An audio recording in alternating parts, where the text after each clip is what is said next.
கொங்கு மண்டலத்துக்கு வந்தாலே ஏனுங்க எப்படி இருக்கீங்க, சுகமாக இருக்கீங்களா?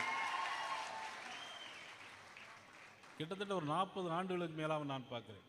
இங்கே இருக்கிற இந்த சாதி அந்த சாதின்னு இல்லாமல் எல்லா சாதி மக்களுமே பேசுகிற ஒரே வார்த்தை ஏனுங்க, என்னங்க, எப்படி இருக்கீங்க, வா.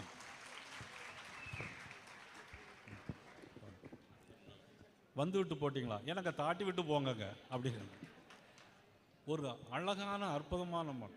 எனக்கு கூட உண்மையிலே நான் ஏதோ வந்ததுக்காக சொல்லலை, என்னுடைய பையன்கள் ஒரு பையனை கோயம்புத்தூர்லேயே செட்டில் ஆக்கணும்னு தான் ரொம்ப நாளாக நான் நினச்சிட்டு இருந்தேன். உண்மையிலே பிஎஸ்சி காலேஜில் படிக்கவும் வச்சுருந்தேன். ஆனால் சந்தர்ப்ப சூழ்நிலை, இறைவன் என்ன எழுதியிருக்கான்னு தெரியாது. ஆனால் இறைவன் 2026 என்ன எழுத போகிறான்னு எனக்கு மட்டும் தெரியும். திமுக ஆட்சியை வீட்டுக்கு அனுப்ப போகிறான். அப்படிப்பட்ட ஒரு மண். சின்ன பிள்ளைங்களை பார்த்தா ஏன் கண்ணு எப்படி இருக்குன்னு, நல்லா இருக்கியா கண்ணு, அது உண்மையிலேயே ஒரு அற்புதமான வார்த்தைங்க. உண்மையிலேயே நான் பெருமைக்காக சொல்லுவேன்.